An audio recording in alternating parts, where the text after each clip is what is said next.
Hi guys, it's Terry from my ketogenic family. Today I'm going to be making my cinnamon rolls based off of Maria Emmerich's Hawaiian roll recipe that I'm currently obsessed with. So we start off with 1/3 cup of allulose. Now you can use regular allulose. I don't have any right now, but I don't really use just the base allulose anymore. I use this blend that I get at my grocery store. It's from HEB and it's an erythritol, allulose, and monk fruit blend. You can also use Swerve. The only reason you use allulose is because it helps the bread brown better. After the allulose, we're going to do a tablespoon of nutritional yeast.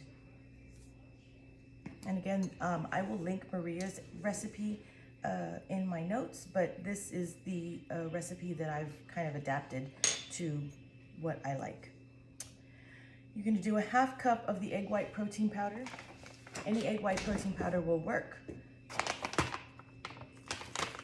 I'm using the Keto Chow egg white protein powder again because Maria developed it with the Keto Chow people, and so I really like the way this one works. You can use J-Rob, you can use, there's several on Amazon that you can get. I think Judy's is one that I've tried before, and the Now brand. I haven't ever tried the Now brand, but a lot of people have said that it works great and it's pretty cheap. I priced this one compared to the J-Rob because that's what I was using before, and I think this one is a little bit cheaper. I don't have prices with me, but I know that this is a 2.2 bag and the J-Rob is 1.5 pounds. So I get a little bit cheaper. And then if you go to Keto Chow and use my code, my ketogenic family, you can get an extra discount on top of that. So go do that, order some of this. We're gonna use 1/2 cup of the egg whites.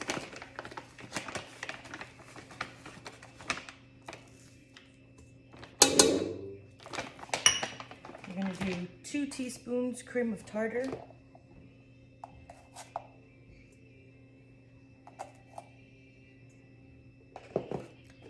a 1/2 teaspoon of xantham gum,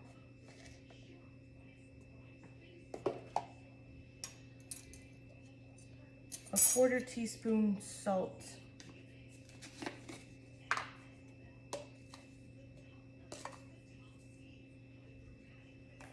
teaspoon salt, and a teaspoon of cinnamon.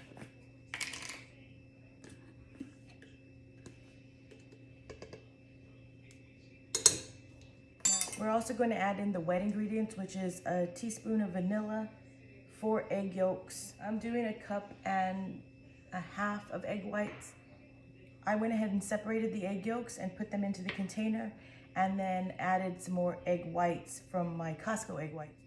Now I'm going to take this over to the mixer and whip it up until the stiff peaks form, and then slowly add in the egg yolks. I'll show you how we do that, and then we can put the cinnamon rolls together.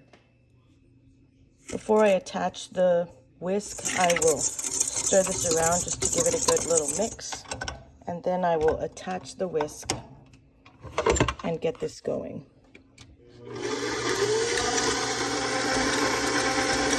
Then I'll add the egg whites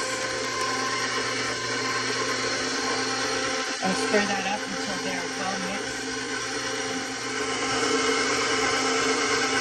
Once they've been mixing for a bit, I will stop the mixer and just give it a scrape all the way around with the spatula, just to make sure that when I'm done whipping, there isn't anything stuck to the bottom of the bowl. Once all that's done, I'll start increasing the speed.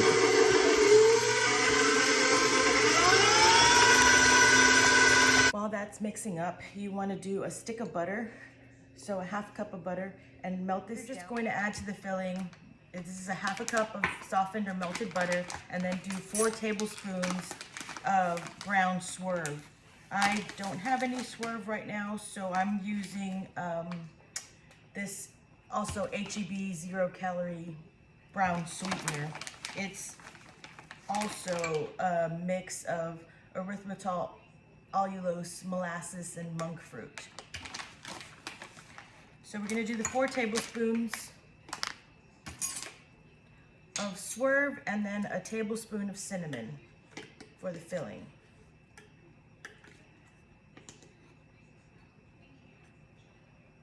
is what the filling is supposed to look like. It's just gonna be a loose mixture that you're gonna add once you spread the dough out onto the cookie sheet. Here is where I will add in a 1/4 cup to maybe a 1/2 cup of pecans if that's something that you want to add to your recipe. You could also do like an orange flavoring in this so that you get some orange cinnamon rolls. And then once it starts to form the stiff peaks, you can see them on the edge here. You want to slow the mixer down to a 2 or a stir. And then I slowly start to add in the egg yolks one at a time. And I just let those mix up before I add the next one.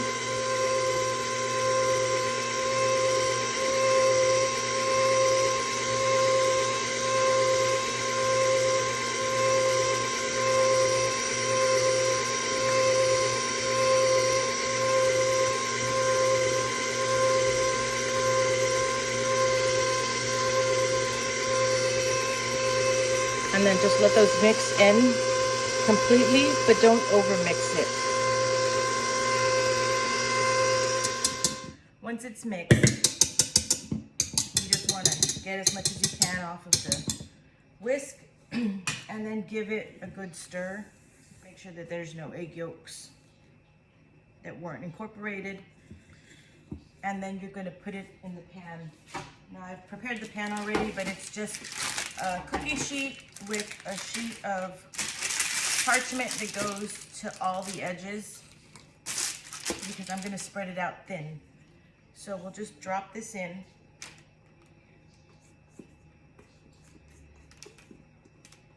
And then I'll spread it to each edge.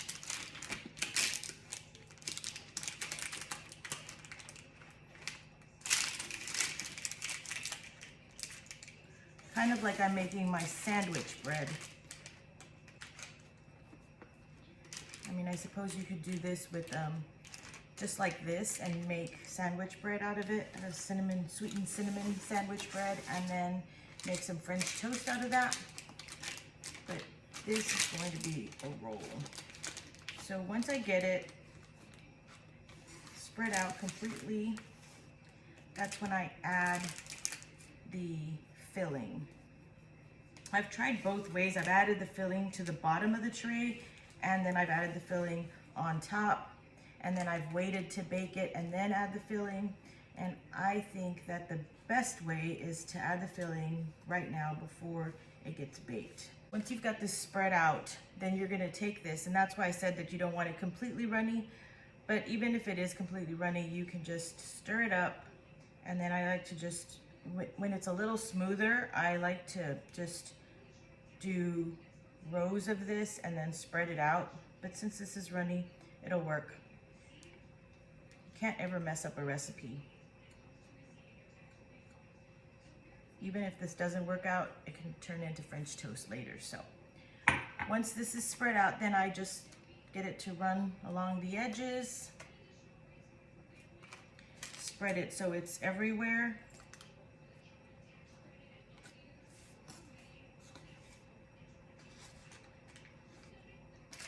And I forgot to add my pecans to the actual mixture. So what I'm going to do is I'm just going to sprinkle the pecans on top of this. That's a totally optional thing. You do not have to do it. I chopped up some pecans in my chopper, and so I'm just going to take this and sprinkle them along.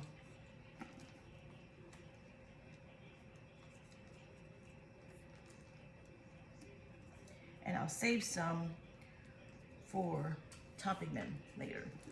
I'm gonna bake this in the oven at 325 for 20 minutes. About 2 minutes left, 2.5 minutes. And that's what it looks like. You can see so there's a little bit of pooling of the butter. That's probably just because I melted it too much, but it doesn't really matter because it'll seep back in. As soon as this is done, I'm gonna set the timer for about 5 minutes and let it sit in the oven. So once this is done sitting in the oven, I will pull it out and I'll let it sit just maybe another 2 or 3 more minutes. And hopefully some of that butter will seep back into the bread before we roll it up. And once it's sat for just a little bit, you'll see that the kind of the wet spots have sunk back into the bread. And I just want to peel it off the parchment a little. And then I'm going to turn it on its side, just take it and start to roll it up. Still very warm.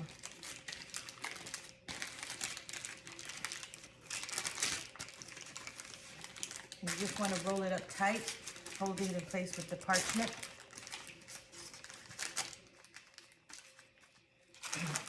And then I'll flip it over. You can see it's rolled up there.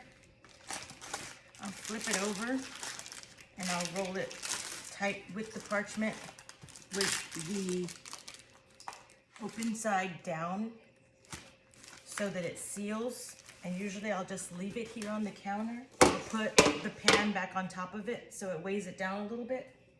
And then I'll let that cool. And once it cools down, then we'll slice it up. So once it's cooled, you can remove the pan.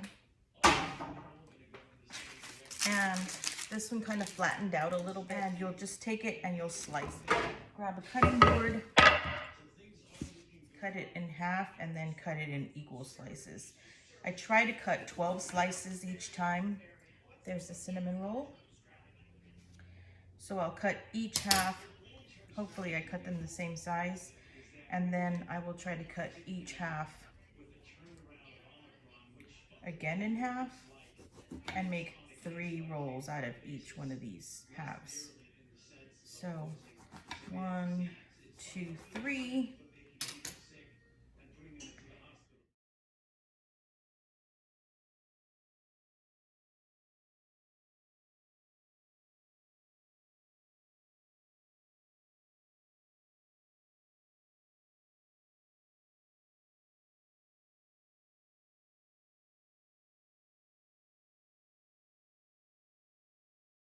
So that's how those are done. The icing, I'm not going to show you how I make because I had some already made, and I usually make a big batch of icing and just keep it and store it. So the icing is just 8 ounces of cream cheese and 8 ounces of butter with a ½ cup of powdered swerve. You can add a teaspoon of vanilla or whatever flavoring you like to flavor it, and a little bit of salt, just a dash of Redmond, and blend it up or whip it up in your mixer or with a hand mixer. I'll just take this and take some and spread it on top. You can also heat these up again so that the icing melts, or you can make like a runny icing, melt this in the microwave and pour it over the top. Once these are all iced, then you can add a little bit of pecan topping just to dress them, or you can leave it off. Totally up to you. You can also heat these up to serve as a breakfast or a fancy brunch. But that's what they look like. And then they're super soft, super spongy, and they break apart pretty nice. So try these out. Let me know what you think. Give this video a like, subscribe to my page, and let me know what else you want to see. We'll see you guys next time.